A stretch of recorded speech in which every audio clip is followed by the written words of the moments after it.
आप कभी कभी बहुत खतरनाक बात बोल देते हैं जी। जैसे कह रहे हैं कि आप सभी लोग जो आपके स्तर से यही कहते हैं एक्सेप्टेंस स्वीकार का बहुत बड़ी चीज है।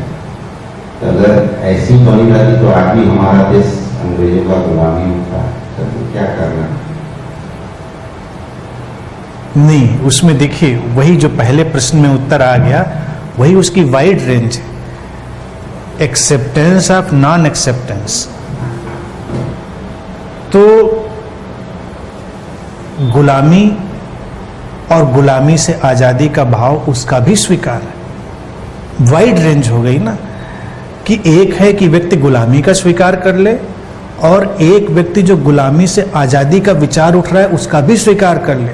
वो तो वाइड रेंज हो गई स्वीकार की। हम बड़ी नैरो रेंज रखते हैं स्वीकार की, इसीलिए हम परेशान होते हैं और कभी कर नहीं पाते। हमारे अंदर विद्रोह उठ रहा है कि ये व्यवस्था हमको नहीं चाहिए, हमने उसका स्वीकार किया और उसका स्वीकार किया तो ऑब्वियसली उससे फिर कुछ कर्म भी उठेंगे।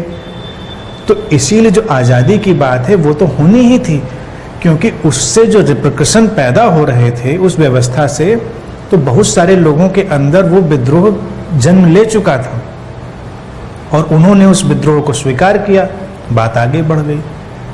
तो एक्सेप्टेंस कभी नैरो नहीं है। अब आप इस कमरे में अभी हों और अभी यहाँ की लाइट चली जाए, एसी बंद हो जाए, गर्मी आपको लगे, तो आपके पास क्या विकल्प है? आपके पास विकल्प ये है कि खिड़कियाँ खोली जाएं, लाइट ठीक करी जाए, कुछ किया जाए। आप उसका स्वीकार ही कर रहे हैं। नैरो स्वीकार कहेगा व्यक्ति, बैठो अब ऐसे ही, पसीना आ रहा आने दो, बैठो। नहीं, मैं वो बात नहीं कह रहा हूँ, उसकी वाइड रेंज है। हम अपनी बेचैनी का भी स्वीकार कर रहे हैं, क्योंकि ये विचार तो आ गया कि हमको ये नहीं चाहिए, तो खिड़की खुलेगी, खिड़की खुल जाएगी। उसके बाद टोटल एक्सेप्टेंस टोटल ट्रांसफॉर्मेटिव है। इसीलिए जब आंतरिक रूपांतरण के 9 सूत्रों पे मैं बोल रहा था तो मैंने एडजेक्टिव्स यूज किए। तो स्वीकार में मैंने समग्र लगाया, टोटल एक्सेप्टेंस। प्यास में इसीलिए मैंने प्रामाणिक लगाया। प्यास, आदमी कहेगा मुझे प्यास है, तो मैंने उसमें प्रामाणिक शब्द जोड़ दिया, ऑथेंटिक क्वेस्ट। क्योंकि प्यास कभी कभी झूठी भी हो सकती है। आपने टीवी पे विज्ञापन देखा, ये बुझाए आपकी प्यास, तो आपको प्यास लग गई, लेकिन वो छद्म प्यास है, झूठी प्यास है। शहर भर में होर्डिंग लग गए, प्रचार हो गया, आपके अंदर लगा कि बड़ी प्यास जाग गई, कि वो झूठी प्यास है। एक प्यास ऑथेंटिक होती है, जो झकझोरती है, आपको हिलाती है। तो 9 सूत्रों पर जो है निर्वाण के 9 सोपान जो पुस्तक भी, अगर आप उसको पूरा देखेंगे तो हर शब्द पे एक एडजेक्टिव मैंने यूज किया है। वो एडजेक्टिव उसको एक अलग दिशा देता है। तो एक्सेप्टेंस इसीलिए बहुत ही रिवोल्यूशनरी है, वो इंसान को डल बिल्कुल भी नहीं बनाती। किताबों में तो लिखा है, लेकिन जो आप बात बता रहे हैं, जो मेरे मन में उठ रहा है वो मैं उसको क्लेरिफाई भी कर रहा हूँ। इसका मतलब जैसे मैं अब तक सोचता था कि अपना एफर्ट कीजिए, अपने एफर्ट से जितने जो चीज हो जाए मैक्सिमम, जैसे अभी आपने उदाहरण दिया, खिड़की खोले उसके बाद भी गर्मी आ रही है, लाइट है नहीं, ट्रांसफार्मर फूंक गया है, हवा बढ़ नहीं रही है, पसीना हो रहा है। अब हमने मैक्सिमम अपना एफर्ट कर लिया, उसके बाद उस चीज को एक्सेप्ट कर लें कि बस। अभी तक मैं ये सोच रहा था, जैसे जो एक ताजा घटना से उदाहरण दे रहे कि ट्रेन में गए, रिजर्वेशन नहीं था एसी का, थोड़ी दूर जाना था, जनरल क्लास में बैठ गए, फिर कहीं यहाँ तो बड़ी मतलब इस सुकून की जगह नहीं है, स्लीपर में आ गए, स्लीपर में देखे वहाँ भी जगह था लेकिन सुकून नहीं मिल रहा था। एसी में गए, एसी में पूरा पैक, टीटी से बात किए, वो भी कहा यहाँ जगह नहीं मिल रहा है, पूरा कोशिश करिए। उसके बाद आके स्लीपर में बैठ गए, वहाँ थोड़ा सा सुकून था और उस पूरी समझ कि हाँ हमने पूरा प्रयास कर लिया और इसके आगे हमारा कहीं जोर नहीं है। बिल्कुल उसके बाद एक्सेप्ट करिए जो है सिचुएशन वो है। बिल्कुल। और उसके बाद शांति भी आएगी। जी। आपके पूरे प्रयास के बाद जब स्वीकार घटेगा तो शांति भी आएगी आपके अंदर। और जो प्रयास किए बिना स्वीकार करेगा वो हमेशा अशांत और बेचैन रहेगा। भारत में देखिए बातें कोई नई नहीं कही जा रही, ये बात हमेशा भारत में कही गई और यहाँ उसको नैरो विजन में स्वीकार करने की वजह से ये हालत हुई कि रिलीजन नैरो हो गया। आप सारे मंदिर वगैरह मस्जिद जो भी वगैरह वगैरह है सबका नैरो विजन। गरीबी थी तो गरीबी का स्वीकार कर लिया। एक बार एक शंकराचार्य थे किसी संप्रदाय के तथाकथित, तो उन्होंने मुझे बुलाया तो मैं गया और वो बड़े भाव में भजन गा रहे थे, उनकी आंखों से आंसू भी गिर रहे। जाहे विधि राखे राम ताहे विधि रखिए। मैंने कहा बकवास बंद करिए, राम के पास कोई और काम नहीं, चाहे विधि राखे। अरे बदलो, कोशिश करो उस स्थिति को बदलने की, यही तो शोषण है। जाहे विधि राखे राम ताहे विधि रखे। राम काहे विधि राखे? उसका क्या इंटरेस्ट हमको इस विधि में रखने के? कोई प्रयास भी करेंगे, कोई बदलाव लाने की, कोई रिवोल्यूशन भी तो करेंगे। लेकिन ये थॉट डेस्परेट थॉट है कि जब कुछ नहीं कर पा रहे हैं तो जाहे विधि राखे राम। राम जैसे कोई सुपर कंप्यूटर है, हमें रखने में इंटरेस्टेड है। और पूरे भारत में ये वायरस चला गया। उसी वजह से हर किस्म का downfall, social downfall, cultural downfall, religious downfall, क्योंकि कोई प्रयास ही नहीं कर रहा है। वो कह रहा होगा तो हो जाएगा। अब किसी को जब अद्वैत का ये सिद्धांत बता दिया जाए कि लेट द हैपनिंग हैपन, मैं भी हजारों बार बोलता हूँ, what ever is happening let the happening happen. ठीक है, होने दो हैपनिंग, आदमी तो फिर हम प्रयास क्यों करें? लेकिन जब आप प्रयास कर लेते हैं तो हैपनिंग उसको फॉलो करती है, वो वैसे भी फॉलो कर रही है। संकल्प पूरा होकर समर्पण बनता है। अगर किसी के अंदर अभी संकल्प की ताकत नहीं रही तो उसका समर्पण अधकचरा, फ्रेजाइल।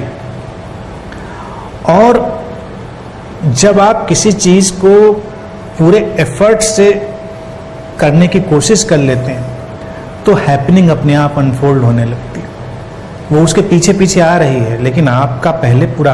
अब आप सोचते हैं कि मुझे समझ, स्पिरिचुअल इंसाइट की ही बात करें, आप उठकर यहाँ तक आए, इतना एफर्ट तो किया, फिर आप जब पीछे लौट के देखेंगे तो आपको लगेगा नहीं ये भी एफर्टलेस ही था, काइंड ऑफ हैपनिंग होती चली गई, मैं आ गया। तो वो लार्जर हैपनिंग है कॉस्मिक वे में। लेकिन आपके अंदर विचार आया तो आप उठे, आपने एफर्ट किया, इतना आपको पता था। नहीं तो आप सोच सकते थे कि नहीं उठेंगे, आज लेटे ही रहेंगे, तो आपने एफर्ट नहीं किया। तो आप क्या कर रहे हैं? क्या हैपनिंग को जगह दे रहे हैं या ये आलस्य को जगह दे रहे हैं, या क्या हो रहा है? ये कुछ नहीं हो रहा है, क्योंकि जो हमको चाहिए, जिस दिशा में हम जाना चाह रहे हैं, उसके लिए हम कोई प्रयास नहीं कर रहे। और जो वो लार्जर हैपनिंग है वो हमारे प्रयासों के बाद ही आएगी। आप उठें, कुछ करें, और उतना तो उठना पड़ता ही है। और ये विचार सबको, क्योंकि ह्यूमन बॉडी माइंड डिजाइंड ही है कुछ करने के लिए। इसीलिए अगर कोई कहे कि फिर मैं कुछ नहीं करता हूँ तो इट इज जस्ट इम्पॉसिबल। किसी को बिठाल दो कुर्सी पे, कह दो ठीक है तुम कुछ मत करो, घंटे भर बैठ लेगा वो, 2 घंटे बैठ लेगा, उसके बाद पोकेमॉन गो खेलने निकल लेगा। कुछ न कुछ करेगा वो, बिना किए नहीं रह सकता। ह्यूमन बॉडी माइंड डिजाइंड ही है कुछ करने के लिए। तो इस डिजाइन के अगेंस्ट हम नहीं जा सकते। कई विकसित देशों में आपको जानकारी होगी ही, जहां पर समृद्धि भी आ गई, एफ्लुएंस भी है, तो लोगों को काम ना करने के पैसे दिए जा रहे हैं। लोग कहते हैं मुझे कुछ काम दिया जाए, मैं कुछ करना चाहता हूँ। सरकार कहना काम हमारे पास नहीं है, आप इसका पैसा लीजिए, हमसे बोनस लीजिए, काम मत मांगिए। कई कंट्रीज जहाँ पर पूरा उनका व्यवस्था, हम लोग तो गरीब देश से बिलोंग करते हैं, वो बेरोजगारी भत्ता एक वो है, कंपनसेशन वाली चीज़ है, वो मजबूरी वाली। लेकिन उन जगहों पर कई कंट्रीज ऐसी हैं उनके वर्क आवर्स फिक्स हैं। अगर आप उन वर्क आवर से ज़्यादा वर्क करते हैं तो आपको फाइन लगेगा। कितनी अच्छी बात है, भारत में ऐसा नहीं संभव। यहाँ तो आपसे 5 घंटे की ड्यूटी तो 6 घंटे 8 घंटे तो वैसे ही करा लेगा आपका जो भी ऑर्गेनाइजेशन है, क्योंकि वहाँ पर अब वैल्यू दूसरी चीज़ों की हो गई है। तो इसलिए हमेशा ये ध्यान रखना चाहिए कि ह्यूमन बॉडी माइंड करने के लिए डिजाइंड है। कोई भी ऐसा व्यक्ति नहीं हो सकता जो बस ऐसे बैठा रह जाए। ये इमेज भी बाबा लोगों ने खराब करी है। उनको लगता है हिमालय में जाके बस ऐसे बैठ जाते हैं, और कई लोगों ने तो ये भी दुष्प्रचार कर रखा है, कई लोग वहाँ हजारों साल से ऐसे बैठे हुए हैं, पता नहीं क्या कर रहे हैं ऐसे बैठे हुए वो। ध्यान अगर उनको होना था, समझ में आना था, तो उनको 2-4 दिन में, महीने में, साल में समझ में, 1000 साल से भी अगर उनको ऐसे बैठा रहना पड़ रहा है, तो हम लोग कभी वॉलंटियर करेंगे कि थोड़ा सा उनको हरकत में लाया जाए अगर ऐसे लोग कहीं बैठे हैं? क्योंकि अभी भी तक उनको समझ में नहीं आया कि ऐसे बैठे रहने से ध्यान होता है, कि ध्यान तो एक दशा है। चाहे ऐसे बैठो, चाहे वैसे बैठो, चाहे ये करो, चाहे वो करो, ध्यान तो एक स्टेट ऑफ कॉन्शियसनेस है। तो हमने ऐसी ऐसी बातें डाल के लोगों को कंफ्यूज कर दिया है, तो उनको लगता है कि अच्छा फिर इसका मतलब ये है, वो मतलब नहीं है। इसीलिए मेरा हमेशा कहना रहा कि अपना पूरा प्रयास करें जितना आप कर सकते हैं। उसके बाद जो आप नहीं कर सकते हैं फिर छोड़ दीजिए,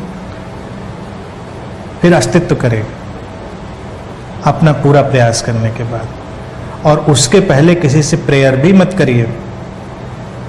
अपने प्रयास के बीच में किसी से प्रेयर मत करिए कि मेरा ये काम कर दो, मुझे ये मदद कर दो। Reject every prayer. मुझे कोई मदद नहीं चाहिए किसी की। अस्तित्व करता है मदद, इनबिल्ट है। जैसे हमारा बॉडी माइंड डिजाइंड है एक्शन के लिए, ऐसे पूरा अस्तित्व और कॉस्मॉस डिजाइंड है हमारी हेल्प करने के लिए, लेकिन ये कोई बताना नहीं चाहता।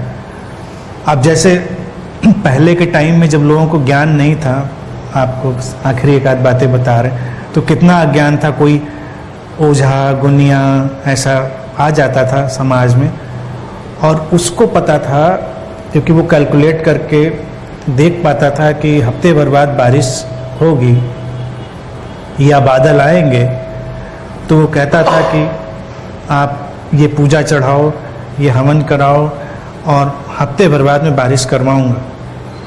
तो बारिश करा दी उसने हफ्ते भर बाद। लोग नतमस्तक हो जाते थे, क्या क्षमता है, बारिश करा देते हैं बाबा जी, क्योंकि उसका कैलकुलेशन ठीक था। आज तो आपका गूगल ही बारिश करा देता है कि कल ऐसा होगा, कल सूरज निकलेगा, कल बादल आएंगे।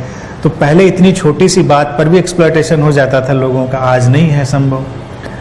रशिया में एक जगह थी, भारत में तो ऐसी अनगिनत जगह है। अब वो अमरनाथ में शिवलिंग बन जाता है, बर्फ फ्रीज हो जाती है, लोग फैनेटिक हो जाते हैं, क्योंकि वो क्लाइमेट कंडीशन वैसी है। मैं देख रहा था किसी दूसरे कंट्री में भी उससे कहीं बड़ा फ्रीज होता है, वहाँ कोई नहीं जाता, वहाँ टूरिस्ट जाते हैं कि फ्रीज होता है। ठीक है, ऐसी ही घटना होती है, क्योंकि वो एक क्लाइमेटिक कंडीशन है। इसमें कोई स्पिरिचुअलिटी या भगवान का लेना देना नहीं है, लेकिन हमने उसको भी ग्लैमराइज कर दिया। रशिया में एक जगह थी, वहाँ एक खास दिन पर एक पहाड़ी पर अचानक आग निकलती थी, फ्लेम पैदा होती थी। तो जब वहाँ पर रिलीजियस एटमॉस्फेयर बहुत था, तो लोग बहुत भक्ति भावना में इकट्ठे होते थे कि ईश्वर का चमत्कार होता है, खास दिन। फिर रशिया से जब कम्युनिस्ट आ गए, सब रिलीजियस लोगों का शासन खत्म हुआ, तार्किक लोग आए, उन्होंने रिसर्च करी, तो सीधा सीधा वैज्ञानिकों को समझ में आ गया।